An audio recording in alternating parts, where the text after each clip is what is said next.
তাই প্রতিবেশী দেশকে বলবো, বন্ধুত্ব দিলে বন্ধুত্ব পাবেন। বন্ধুত্ব ইজ ওয়েলকাম, দাদাগিরি নয়। বন্ধুত্ব ওয়েলকাম, দাদাগিরি নয়, লাউড এন্ড ক্লিয়ার। ভারত যদি বন্ধুত্ব দেখায় বন্ধুত্ব পাবে, কিন্তু ভারত যদি বাংলাদেশে আধিপত্যবাদ বিস্তার করতে চায়, বাংলাদেশের 18 কোটি জনগণ সেটা রুখে দেবে। ভারত যদি গৌর গোবিন্দের ভূমিকায় নামতে চায়, দেশের 18 কোটি মুসলমান শাহজালালের ভূমিকায় নামবে।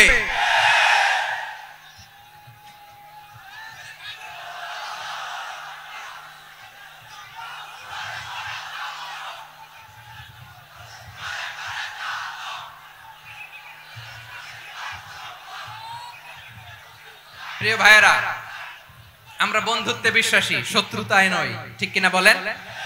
আল্লাহ আমাদেরকে বোঝার তৌফিক দান করুক। তাহলে এই যে তারা বলেছে এদেশে সংখ্যালঘুরা কষ্টে আছে, দুঃখে আছে, এটা কি ঠিক? বলেন, এটা কি ঠিক? না, তারা ডিস ইনফরমেশন শেয়ার করেছে, এটা ঠিক নয়।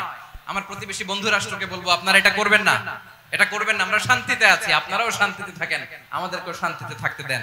এই যে চিটাগাং এর অ্যাডভোকেট আলিফ হত্যাকাণ্ডে গোটা বাংলাদেশ আমরা ধৈর্যের পরাকাষ্ঠা দেখিয়েছে, চিল্লায় বলেন ঠিক কিনা? আমাদের নেতা আমাদেরকে ডেকেছে, আমরা শান্ত থেকেছি। আমরা শান্ত থাকতে চাই, আমরা ঐক্যবদ্ধ থাকতে চাই। যে কোনো ষড়যন্ত্র রুখে দেওয়ার জন্য ঐক্যবদ্ধ প্রচেষ্টার কোনো বিকল্প নাই। তাই আজকের আলোচনার ছোট্ট একটা টপিক আমি শিরোনাম ঠিক করেছি, আমাদের জীবনে, সমাজ জীবনে, ধর্মীয় জীবনে, রাষ্ট্রীয় জীবনে ঐক্যবদ্ধ থাকার গুরুত্ব। এবার আওয়াজ করে পেকুয়ার ভাইয়েরা বলেন, আমরা ঐক্যবদ্ধ জীবনযাপন করতে চাই কি চাই না? আল্লাহ তাআলা সে নির্দেশনাই দিচ্ছেন। আল্লাহ তাআলা ইরশাদ করছেন, ওয়া'তাসিমু বিহাবলিল্লাহি জামিআন ওয়া লা তাফাররাকু ওয়াযকুরু নি'মাতাল্লাহি আলাইকুম ইয কুনতুম আ'দাআন ফাআলাফা বাইনা কুলুবিকুম ফাআসবাহতুম বিনি'মাতিহি ইখওয়ানা ওয়া কুনতুম আলা شفا حفرة من النار فأنقذكم منها كذلك يبين الله لكم آياته لعلكم تهتدون। আল্লাহু আকবার পড়েন। আমরা ঐক্যবদ্ধ থাকতে চাই কি চাই না? এই আপনাদের গলার আওয়াজ। আমরা ঐক্যবদ্ধ জীবন যাপন করতে চাই কি চাই না? চাই। ঐক্যের কোনো বিকল্প নাই। গত 50 বছর তো দেখেছি এই ডিসইউনিটি, অনৈক্য, বিভেদ, বিচ্ছিন্নতা আমাদেরকে কোথায় নিয়ে গিয়েছে। এই যে দেখেন, কিছুদিন আগে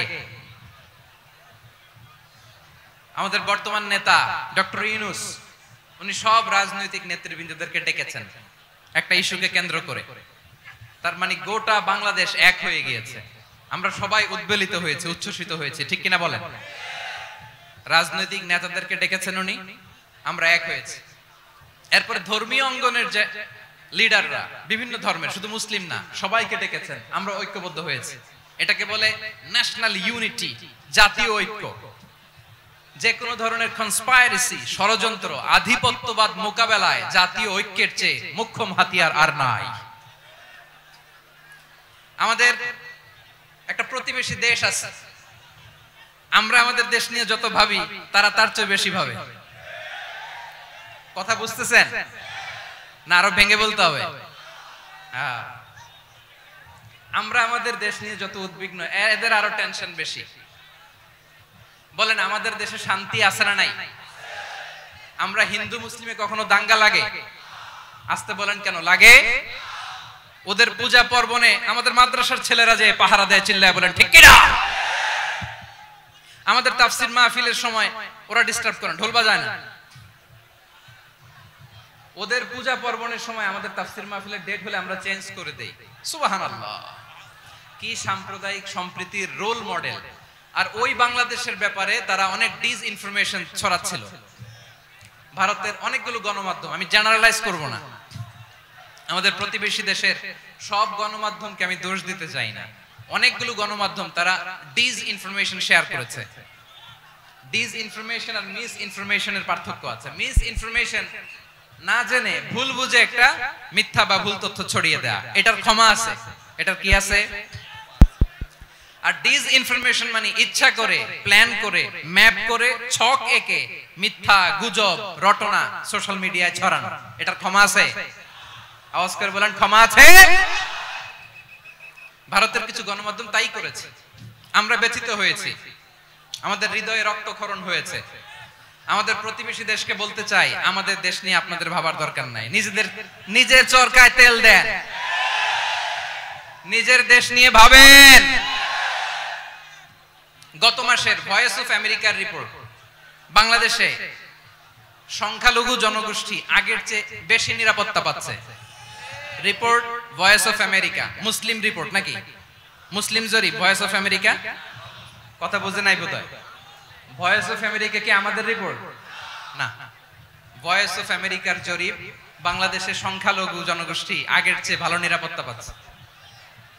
শুধু এখানেই শেষ না, মাইক্রোসফটের একটা জরিপ শোনাই আপনাদেরকে। তারা সারা পৃথিবীতে গুজব, ভুয়া আর মিথ্যা নিউজ ছড়ানোতে কোন দেশ সেরা একটা রিপোর্ট করেছে। এর মধ্যে 1 নম্বরে এসেছে ভারতের নাম। মাইক্রোসফট তো মুসলমানরা চালায় না? কথা বোঝে নাই বোধহয়। প্রতিবেশী দেশকে বলবো, আপনারা নিজের চরকায় তেল দেন, আপনারাও শান্তিতে থাকেন, আমাদেরকেও শান্তিতে থাকতে দেন। সব চেঞ্জ করা যায়, প্রতিবেশী চেঞ্জ করা যায় না। আমাদের ল্যান্ড তাদের ল্যান্ড, পাশাপাশি। আমরা চাই তারাও সুখে থাক, আমরাও সুখে থাকি, ঠিক কিনা? কিন্তু প্রতিবেশী হলে বন্ধুত্বপূর্ণ আচরণ করতে হয়। প্রতিবেশী যদি বন্ধু না হয়ে প্রভু হতে চায়, এরকম দানব প্রতিবেশী কেউ চায় না। ভারত যদি বন্ধুত্ব উপহার দেয়, আমরাও বন্ধুত্ব দিব, কি বলেন? তারা যদি বন্ধু সুলভ আচরণ করে, আমরাও বন্ধুত্ব উপহার দেব। কারণ আমাদের পররাষ্ট্র নীতি হচ্ছে সবার সাথে বন্ধুত্ব, কারোর সাথে বৈরিতা নয়। আলহামদুলিল্লাহ বলেন, কত চমৎকার পলিসি আমাদের। আমরা নির্বিবাদী, আমরা বাংলাদেশিরা শান্তিকামী। We are proud of that. এজন্য আমরা গর্ববোধ করি। আমাদের পররাষ্ট্র নীতি সবার সাথে বন্ধুত্ব, কারোর সাথে শত্রুতা নয়। তো যদি আমরা প্রতিটা বড় বড় পাবলিক ইভেন্টে যদি এরকম করি, আমাদের পক্ষে কি আর ময়দানে কথা বলা সম্ভব হবে?